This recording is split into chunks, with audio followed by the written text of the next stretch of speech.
Well, hello there, world. I think that I have figured out my drums. Um, so let's find out. Did I figure out the drums? Uh-oh. Uh-oh. I can't tell if I'm even streaming. Hold on a minute. Let me grab something real quick. Microphone check. Let's take a look at my content in my studio under live, and yes. All right, so I am streaming. Excellent. Excuse me for a minute.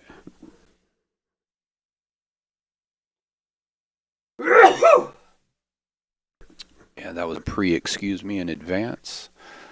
Hopefully, I figured out the problem with the noise gate. I think I did. I think I got it good. All right, so let's see if I get a copyright strike or not. I'm going to go ahead and put the ADTPR behind. I'm going to see if it still works. Hold on.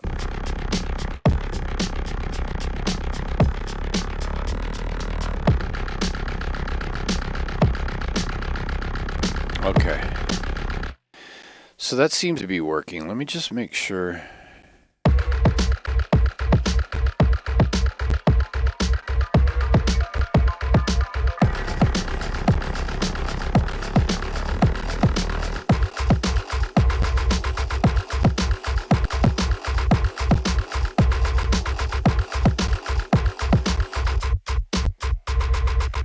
All right, so we're going to do drum bus processing. So let's we'll just loop this little section here because this lines up with my reference track, and my reference track is Paimon Utopia Original Mix. So so it's not a short order. It's definitely a tall order here, but nevertheless, this is what I like. I like a challenge. So I want to get into my drum bus. And I want to get my drum bus processed. So let me show you what I got here so far. So far I've got just the straight drums with an EQ in case I need it. And I don't need it, so I could probably get rid of that. Maybe that's introducing a little bit of latency, who knows. And then I've got emphasis, de-emphasis shelf going on here. I've got some low-end boost going into a saturation. And then some low-end cut at this. I think it's 12 decibels per octave type of shelf. I'm not sure what this one is. But, and so if you're not familiar with what that does is it introduces a large frequency boost so that it feeds the saturator. And then you got the harmonics generated from the frequency boost by the saturator itself. And then you can cut out the unnecessary ones.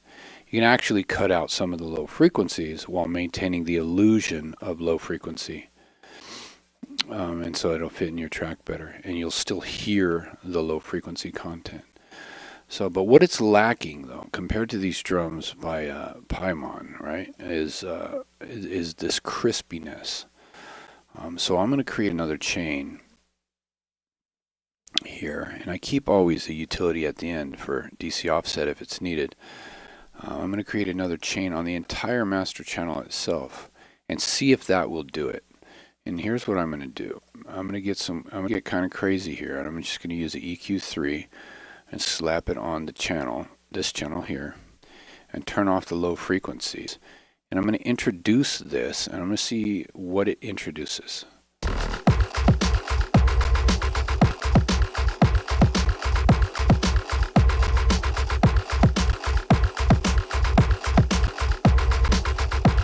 Okay, so it is not introducing much. So let me see what's going on here. Let me see why. Is this my drum bus? Yeah, this is my drum bus. Okay. Let me turn everything up just a little bit so I can see what's going on here. So it's not introducing much. So I'm going to go ahead and grab a utility and put it here. And I'm going to crank this utility 20 decibels. And then I'm going to come and keep this down to infinite and slowly introduce and see what kind of frequencies it's adding, if any.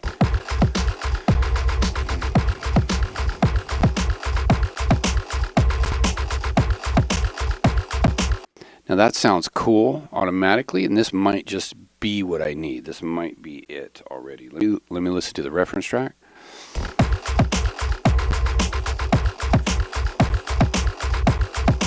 So okay, so I've got the loudness correct. But what I don't have is that overdrive sizzle. And so on the drum group, here we've got the saturator.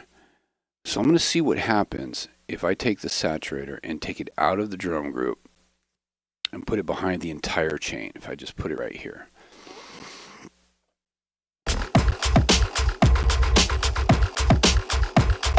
Well, let me put it back where it was and see what happens.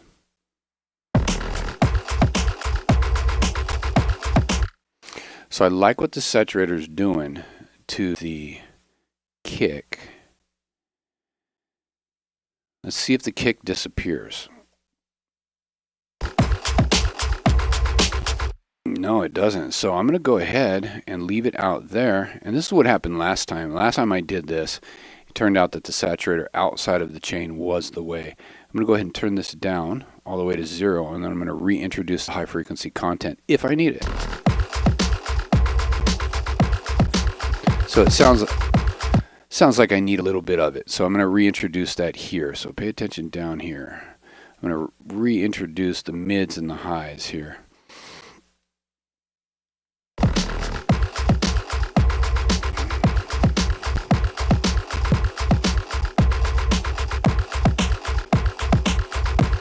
Okay, so now, did you hear that? Did you hear that crazy phasiness that happened? So what ended up happening was we got some crazy, serious crossover frequency issue. So what I like to do a lot of times is I'll turn off the high in this EQ3 and I'll crank this all the way out to 18 and we'll see if that does it. And we'll maybe move this up to 150. 150. So what this is doing, or no, we'll do 500. So what this is doing is it's essentially an EQ whose lowest cutoff frequency is 500 and high off cutoff frequency is 1800. So I'm going to reintroduce that and see if it destroys the drums again.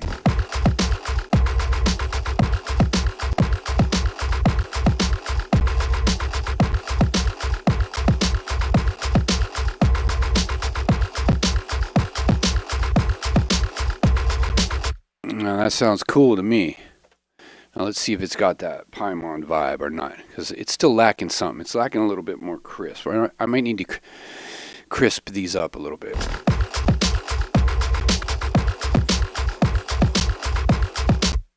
Let me volume match. Let me come over here and volume match this one more time.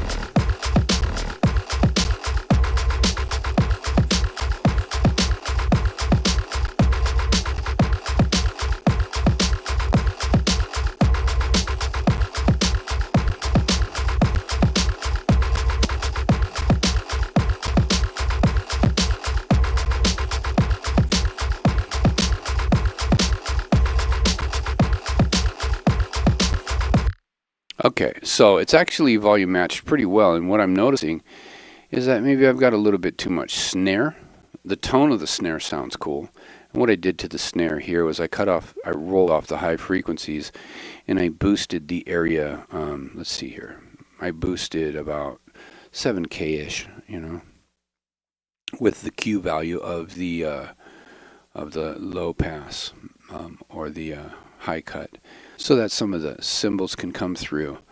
And then I added some noise back in at 1K to give it a little bit more crisp. So now my snare is just a bit high, so I'll come back over here and I'll take a look at my snare and I'll just lower the actual level of the snare while A being the reference track.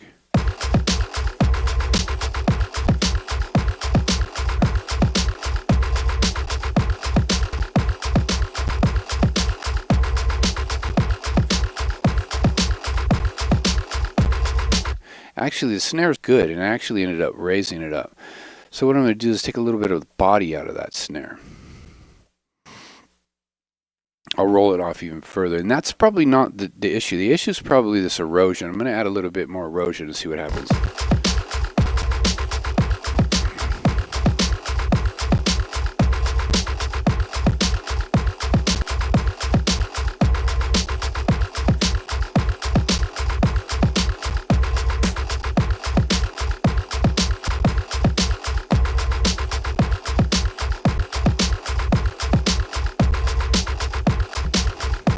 Say for this track, sounds cool. I'm going to maybe take down some of this Q value here.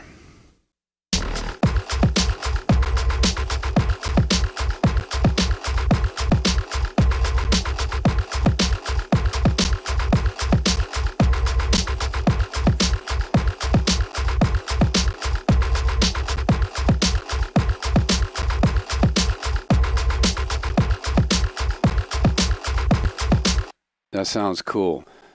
So, yeah, that sounds really cool. So now what I want to do is I want to come in here and grab this EQ here. Let's go ahead and take this off of. Let's put it into a different mode here.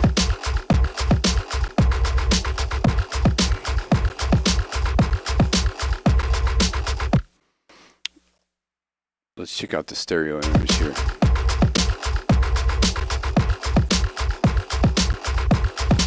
Well, of course, mine's going to be a little bit off because I did some panning, but that's fine. It doesn't matter. That's close enough. So unless you know how to read that, you're not even knowing what I'm looking at. Let's go ahead and maybe come over here and grab span, and let's put span. Keep span where it's at, and I'm going to, and you'll see. You know, I have an EQ or a clipper that I like this setting, this clipper tech for this particular track, and I have the AB reference plugin at the end of the chain behind what you guys are hearing, so that you can't hear the actual reference, and so that I don't get a copyright strike. All right, so let's see here. Grab, what was it? What did I want to grab? So what was I thinking? What was it?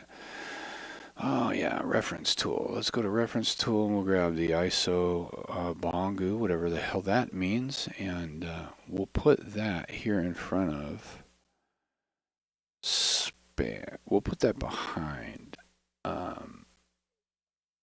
the reference plugin.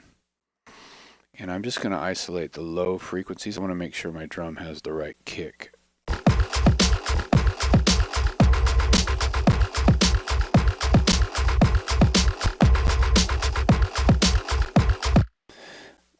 All right, so my drum actually has a little bit more thump than it needs. And the easiest way to do that is right here in the drum channel.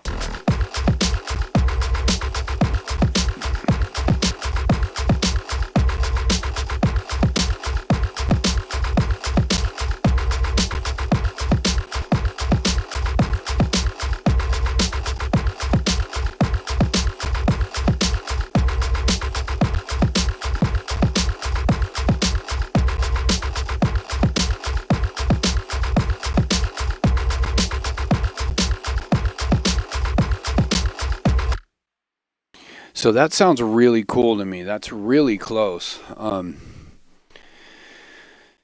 Let's take a listen here. So the only thing I can hear that's really different, and I already know that this is different because I saw it in the spectrum analyzer in span, and I heard it, but I mostly heard it first, is there's some information going on from about 200 to 700. That's a bit cloudy in my mix. Compared to the reference track.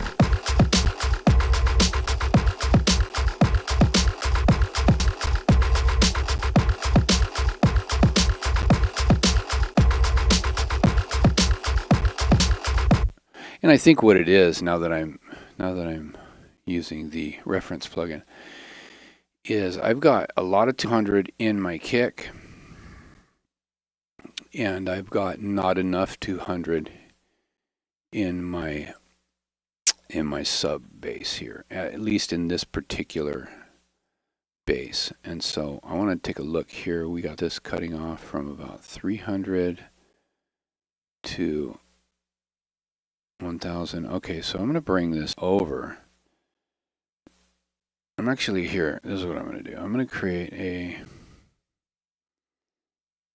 Yeah, I'm going to bring it over. And so by me bringing this over here, it's going to interfere with the low frequencies that cut off at about 90. So what I did was I made a big dip here in the frequency spectrum to make the drum fit. But maybe I'm going to reverse that. So maybe I'm going to come over here to the drum, to the kick, and I'm going to take off some 200. So we'll come in here and okay, let's try something different. Let's try a different EQ, and hopefully it doesn't cause any kind of weirdness. Let's try Marvel GEQ and see if they have a dedicated 200. There we go. All right, so let's hear a before and after, and we're going to do this. We're going to do mid-side linked. Okay, cool. All right, so let's do a dedicated before and after and see if it destroys the drums or not when I turn it on.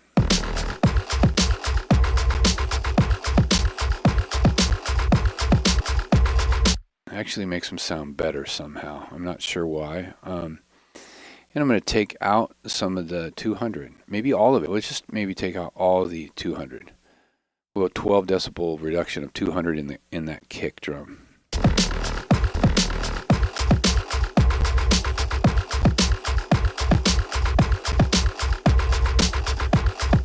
Cool. That works. It still sounds like a kick drum. At least it does from my listening position. And now I'll come back over here and I'll start reintroducing some low end frequency here.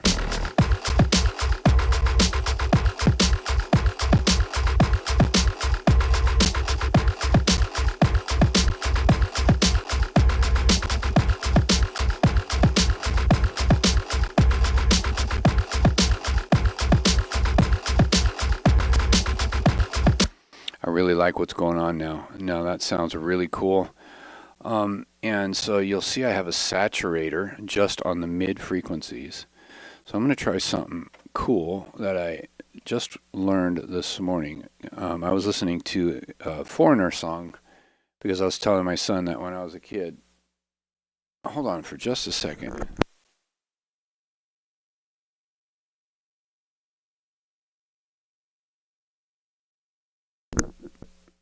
I was telling my kid this morning that when I was a kid, the first time that I recognized that I liked music is when I heard AC/DC's "Dirty Deeds Done Dirt Cheap," and when I was a kid, I used to think that it said "Dirty Deeds and the Thunder Jeep," so I was like, "Yeah, that's badass." And then this other track from when I was a real little kid. I remember hearing it in my mom's friend's husband's Thunderbird. It was one of my mom's cars or something. It was Foreigner 4's hot-blooded, check it and see. But I got a fever of 103. Come on, baby, do you do more than dance? Hot-blooded.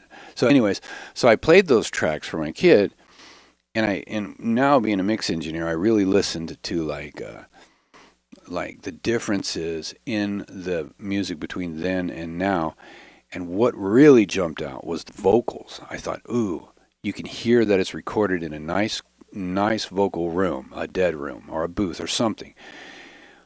But the vocal processing. So I asked about the vocal processing, and it was a FET type of compressor followed by a LA2A type of compressor. And so I thought, you know what, let me try this on the mid-range and see if I can get that same effect. And so that's what I'm going to do. I'm going to use Analog Obsession stuff. And here's the problem with Analog Obsession stuff. It's like analog stuff. If you feed it too hot, then it introduces unpleasant distortion. So I want to see if the signal going in is actually too hot. Let's see this. And yeah, it is. See, we've got red clipping going on the way out.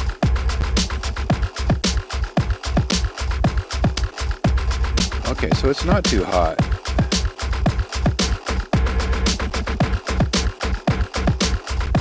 Okay, that's cool. So what's cool about this is I like that character of distortion that it actually introduced. So I'm going to introduce some of that distortion into this with the output of the saturator. And in order to do that, I'm going to go ahead and group this so that when I raise the output of the saturator, it lowers the output of the utility plugin that I'm going to put on behind it. Hold on. So I'm going to group this. Then I'm going to grab a utility plugin, because otherwise I'll think that it sounds better because it sounds louder. And that's a common mistake. That's very easy to fall into that trap. Then the next thing you know, you're turning up everything, and then the next thing you know, you got no more headroom left in your track. So this goes from let's see, fetish.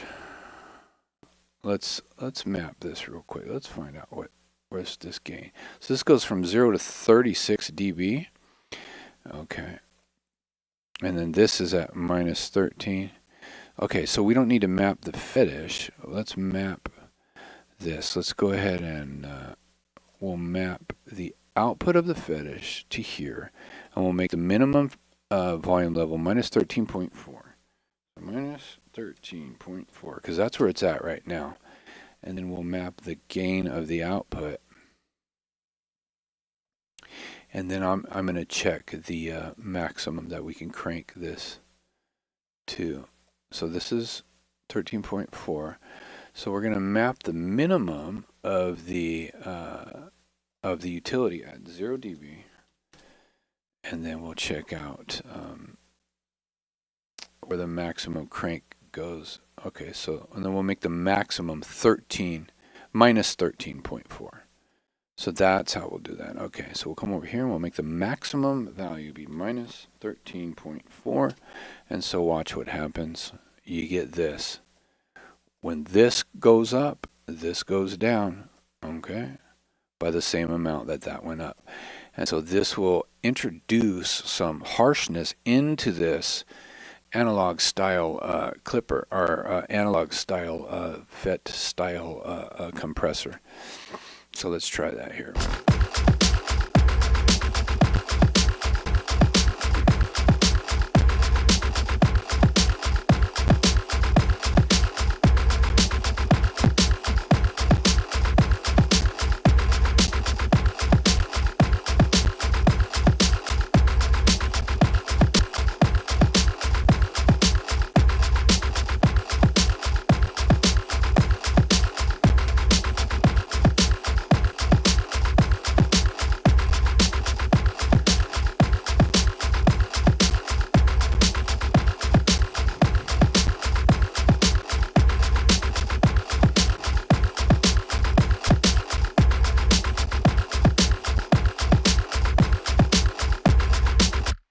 All right, so that sounds cool. So now I'll put a LA2A emulation, which I never find a use for, but according to what I just learned this morning about the 70s vocal, this might actually work. So let's see if this is if it's just thrashed because of this hot signal coming out of the FET style compressor. Let's see what we get.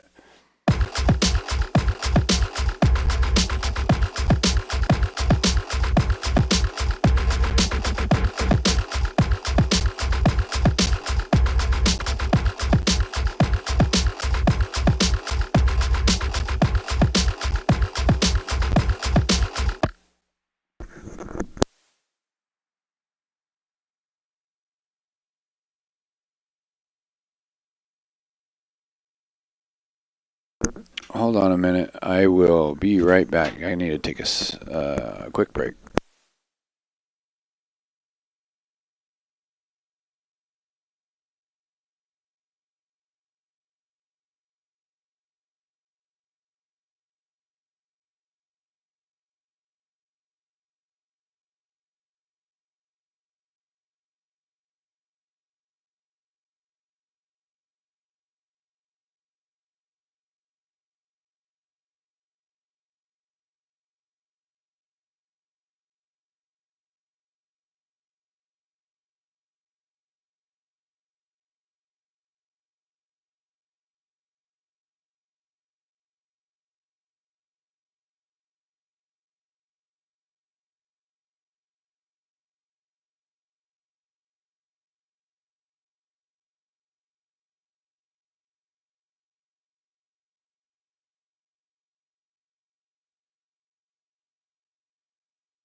All right, I'm back. Let's see if I like what it did or not.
All right, so let's do some A/B stuff here again.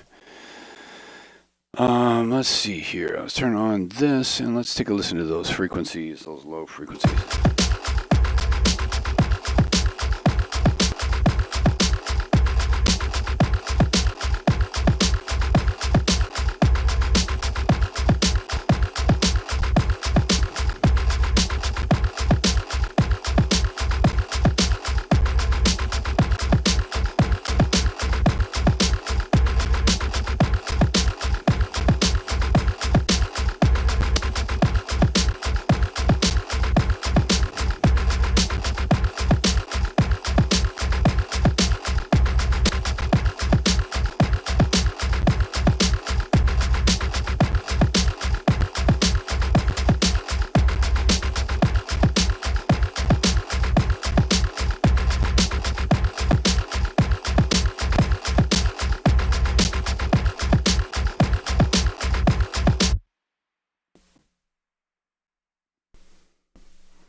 All right, that sounds kind of cool. I guess gotta just raise up some low end punch.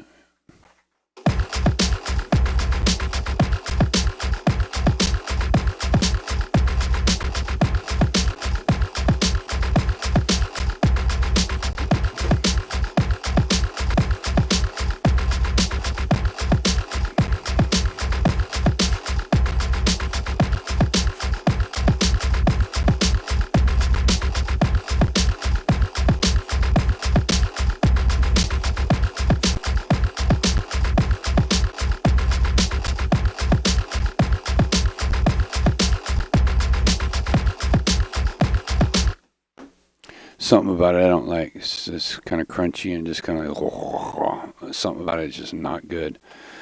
And I'm thinking that it needs more distortion. And here's what I mean. I'm thinking that we grab this tube amp here. We put it before the EQ. We see if I can add some distortion to this bass patch here.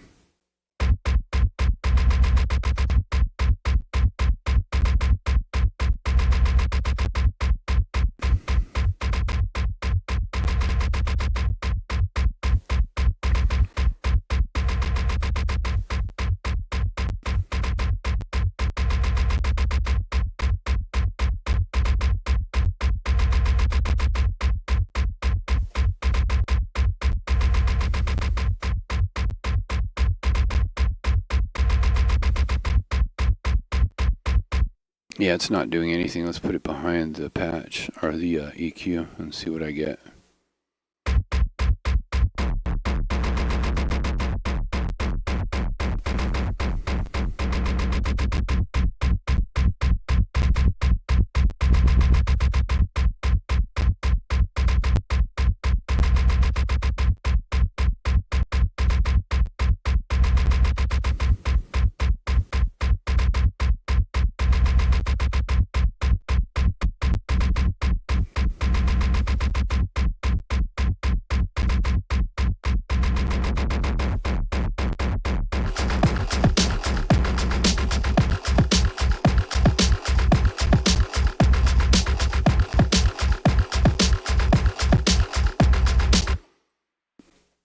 Yeah, I don't know. It's as good as it'll get, or at least that's as good as I can get it. And I should have this saturator here. It's called More. I should have this in Bass Tools because it actually does a really cool thing, especially in broken diode mode. There we go, rattly diode mode. I'll go ahead and just turn it on and off and see if that helps.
There it is there. That sounds badass. Okay, so I like that.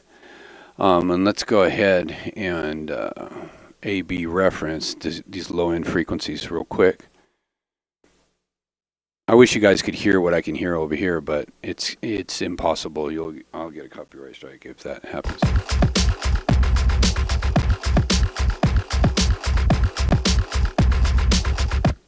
And as a matter of fact, you know what I want to try is, since I like how this sounds so much, maybe put it on that mid-range frequency. Let's go over to that mid-range frequency. And instead of having this saturator here, I'm going to go ahead and let's copy this. And I'll put it over here. And I might just put it on the whole channel. So let's see here.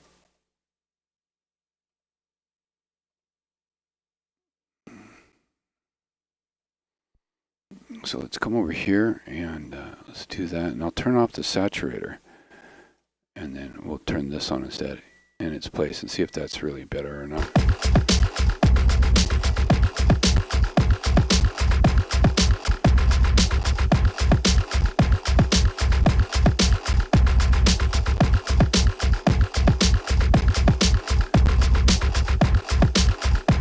No, it's not. So that's too bad. All right, but it sounds good on the bass. So this should definitely be in Bass Tools. So I'm going to go ahead and put that in Bass Tools right along with EQs. So yeah, so that's my little secret whip, and I like that that little overdrive, and I learned that from watching some videos by Sage Audio Mastering, which is a cool channel. I highly recommend it. All right. So let's see. Do I need to?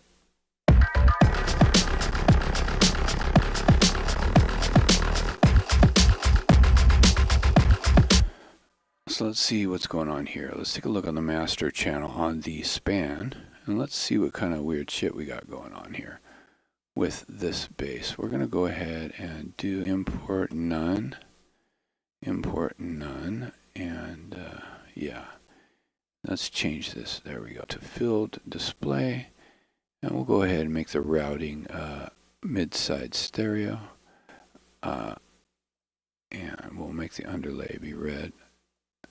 Now let's see what we got going on here. The differences between this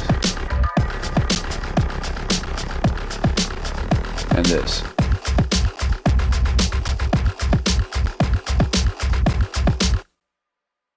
Okay, so now I've got to get this up to the same volume as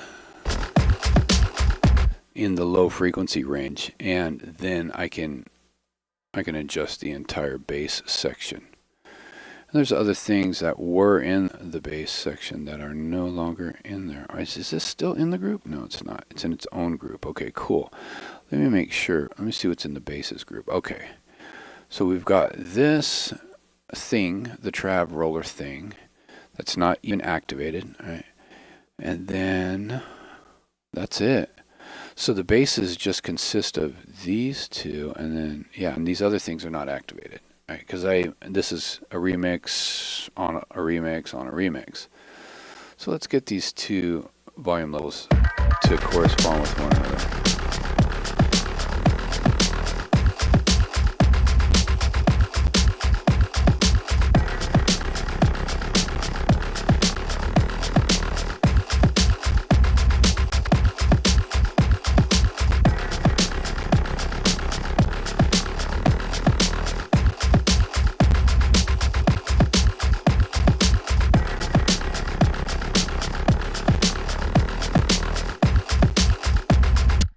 And the problem is because it's way over here in like D and C, C1, D1, and so that's a super low frequency. So what I'm gonna do is actually roll off over here. I'm gonna go like this.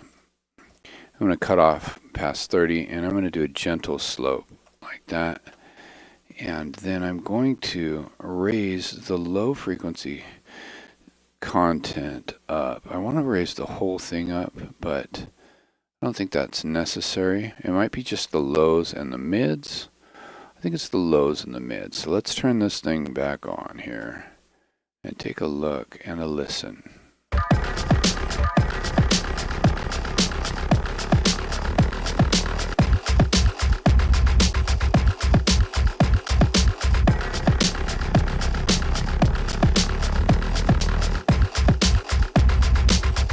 Sounding better, much better.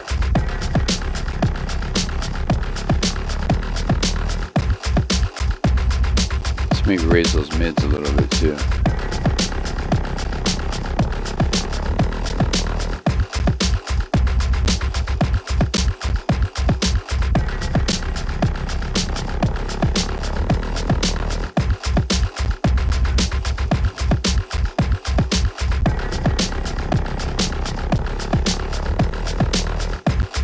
Sounds good right there.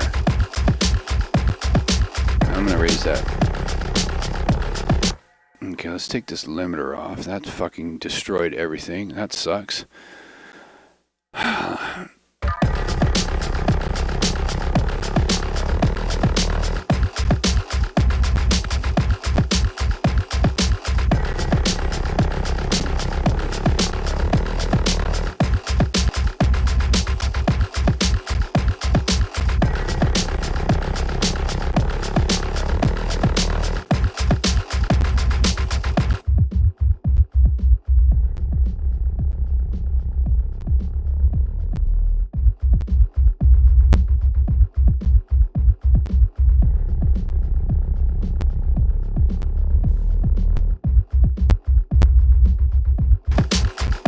All right, so we've got 30 going up to 40. So I'm going to add 80 in here. So I've got Manta on here adding some 60. And so what I think I want to do is come here, come here to this guy right here, turn him off completely, and then this guy right here, I'm going to add some 80. Let's see. Okay, so that's 120. Let's do 80. And give it a little bit of a boost. Something like that, and see what that sounds like.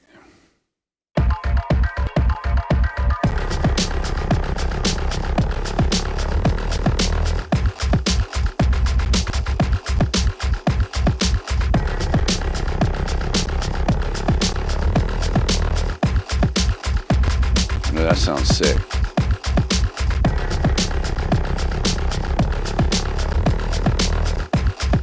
It's probably going to look just right. Let's take a look on the span.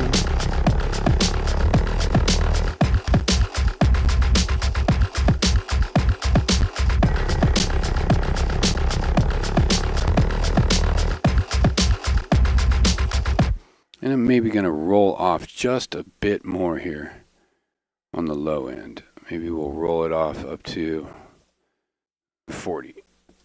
And then that way I can get some more gain here. You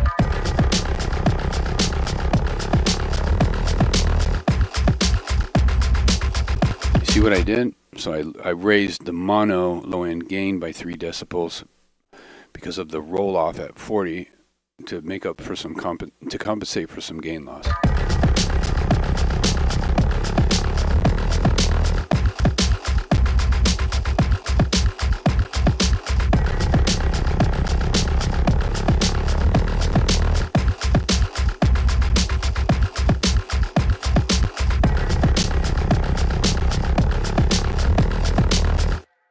So I could probably bring it up 6 even. Let's try that. I can bring it up 6 dB. And this crazy shit here. Let's try that.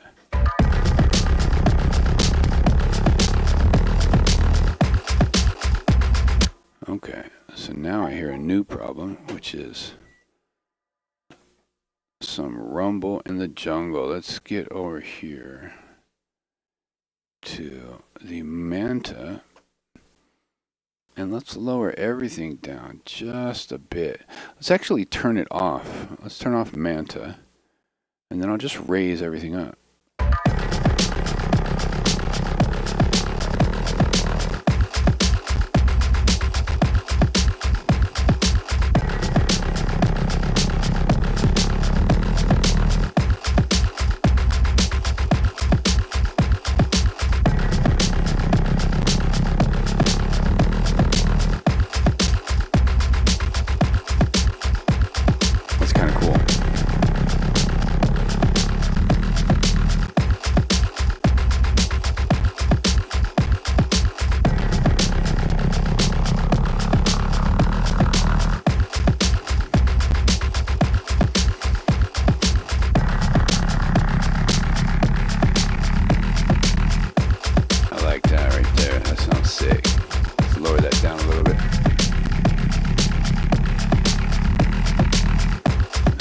Cool. So let's give this some overdrive now. We'll just grab this. We'll see if I can overdrive the shit out of this. Basically. Let's do it. Let's just overdrive the crap out of it.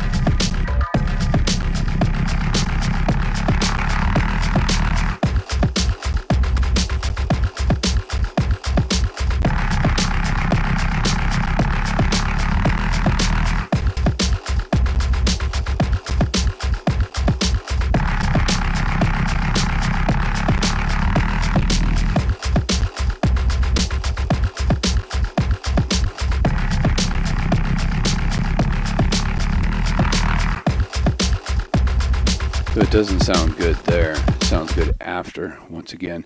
So that's something cool that I just learned. So the distortion I prefer after the EQing.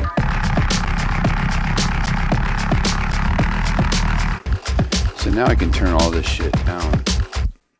And in order to do that, I'm going to need a utility plugin. Otherwise, I'm going to mess up, like you saw with the compressors. I'm going to mess up the input-output balance. I'm going to actually alter the sound by lowering the volume that goes into the saturator. So instead of that, I'll just lower the volume coming out of the saturator, and then I'll raise it up to a pleasurable amount.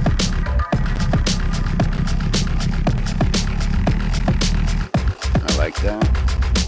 I'm going to cut off some more low end now.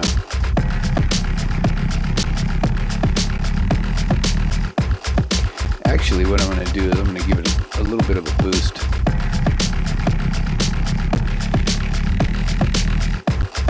So all I ended up doing was boosting everything up. But I don't want to do that. I want to add some saturation to the high end first. I'll put an emissary on here because I love what it does just right out of the gate. So a lot of times this just really cranks it. So we got this high end boosted up. Now I'll turn on the emissary and see if that just helped it out.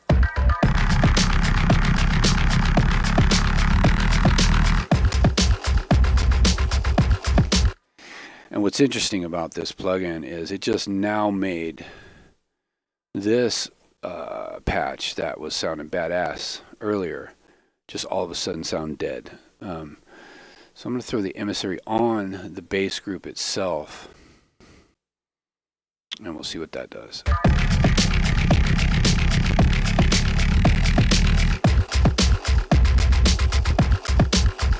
Okay, so that's not going to work. But what is working is the emissary on the actual high frequencies here, and I'm going to go ahead and copy it and put it on the high frequencies here in phase plant, and see if that really helps out that patch as well.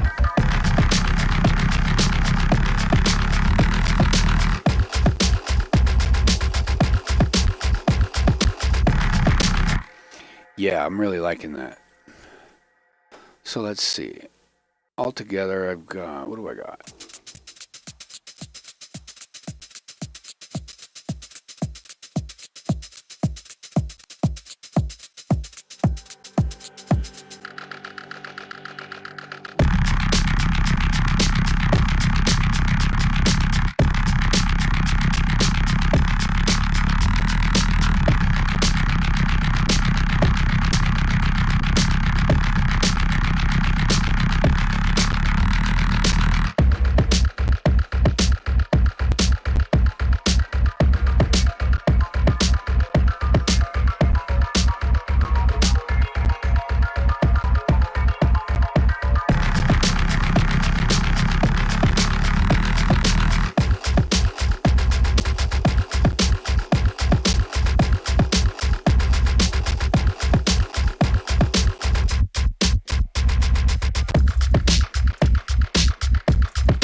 Alright, I think I want to put whatever this is that fades in. I think I want to put it here. Instead of fading it in, I'm going to just have it in, if that makes sense.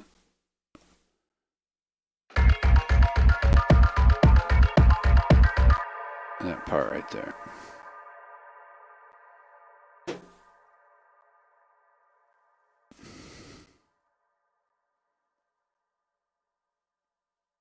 Oops. I might be able to just take the fade off. Oh no, the fade is baked in. Okay, well that sucks. And this is only 3, so we'll do this to keep it kind of sort of consistent. Oops.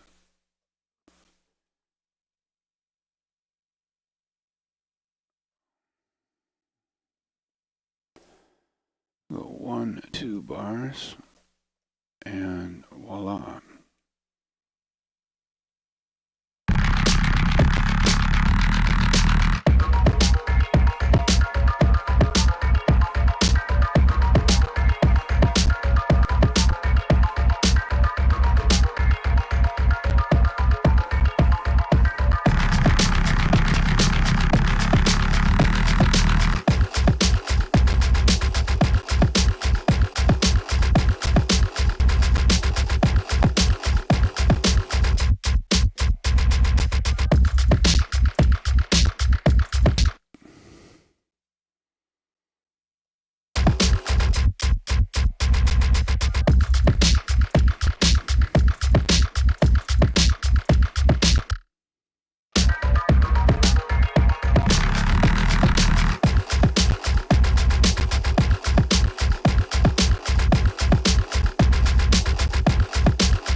Okay, something Wong.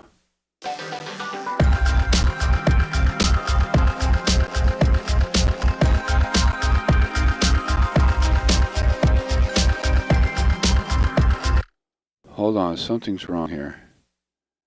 Something's very, very wrong. I'm not sure what it is.